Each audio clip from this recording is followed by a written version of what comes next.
The budget action camera market is flooded with different units, the i60 from ThiEYE being a perfect example, although there's not much to differentiate one budget camera from another. They're all very similar with different branding plastered on top, although ThiEYE aim to change that with their newest camera, the V5e.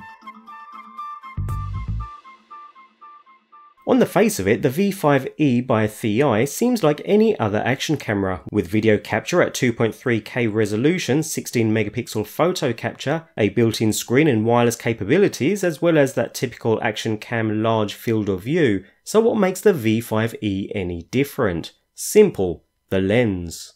The package itself is rather basic, and alongside the camera, users receive a USB charge and sync cable along with a microfiber cleaning cloth. There are no other mounts or accessories to get you going, other than a lens holder and UV lens filter. And there lays the unique selling point of the V5e. That unusually large lens on the front of the camera doesn't necessarily mean a camera that'll deliver better capture quality. Hiding behind the typical wide-angle 170 degrees lens is an Ambarella A7 chipset, which isn't the latest and greatest by the way, and a Sony Exmor-R CMOS sensor, both of which can capture video at up to 2.3K resolutions at 30 frames per second or 1080p at 60. Pretty standard stuff. Although by removing the lens ring cover, revealed is a thread around the lens, and with the included lens adapter attached, users are now able to equip the camera with various filters to achieve different effects, such as enhancing colours, reducing reflections, or simply protecting the lens, for which a UV filter is included,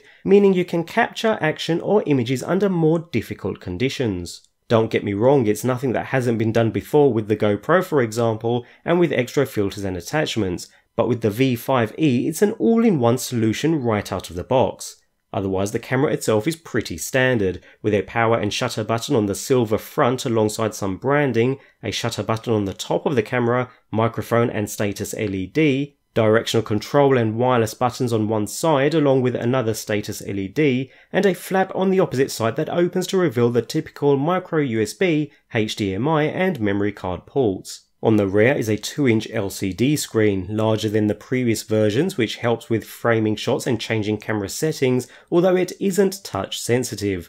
Finally, on the bottom is a built-in 1/4 inch 20 thread, which is convenient although is the only way to mount the camera out of the box. There's no waterproof housing, mounts or any other options included, which does limit things a little, although picking up a small GoPro adapter and the mounting options become endless.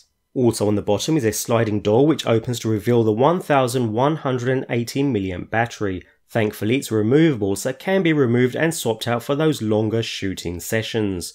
So all in all, it's a pretty standard configuration, other than that enlarged lens with filter attachment accessory. When it comes to build quality though, it feels rather premium, with an aluminum alloy body that's been CNC machined and polished, along with that engraved metal logo and rather attractive overall design. It does ooze quality.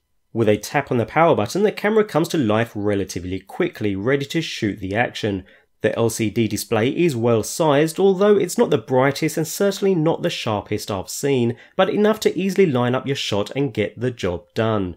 A tap on the mode button cycles from video to photo mode, and then onto settings, where the side directional buttons come into play, making navigating through the menu options relatively simple and providing quick access to video options, such as resolution and frame rate settings, photo options which include a HDR setting, as well as general camera settings, which is all pretty standard stuff. Navigating and changing settings are all quick and easy, although there's no special setting or options to choose from. It's all rather basic and beginners will feel right at home. Of course, there's also the companion app, which is great, if you can get the camera to connect. Upon opening the accompanying app, which picks up the correct model camera fine, I was never actually able to successfully connect to the camera. Maybe an issue with my unit in particular, but rendering the wireless features of the camera useless in this instance. When it comes to performance, it's rather similar to the i60. Bear in mind what you see here is raw footage from the camera, no colour correction or editing whatsoever, although also note that the quality will have dropped slightly due to YouTube compression, but regardless I've seen better from other budget cameras.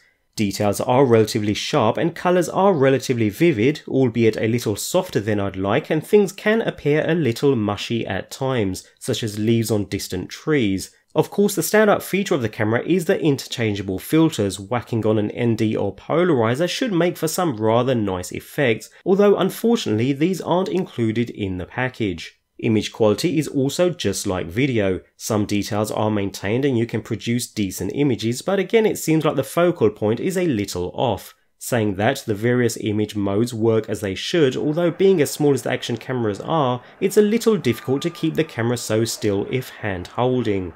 When it comes to low light, the V5e is in the same boat as all other action cameras with such small sensors. The more light you can throw at it, the better, since the darker the subject, the more grain you'll see in the video. Nothing we don't already know, and an issue that plagues all action cameras in this price range.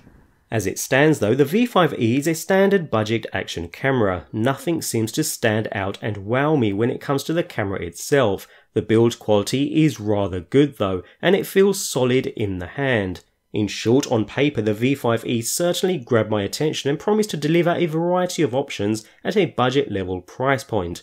In practice though, the interchangeable filters is a nice touch, but when it comes to pure quality, I've seen better from cheaper budget cameras, leaving the V5e room for improvement. If you're one for using filters and are after a neat overall solution though, the V5e is as good as they come.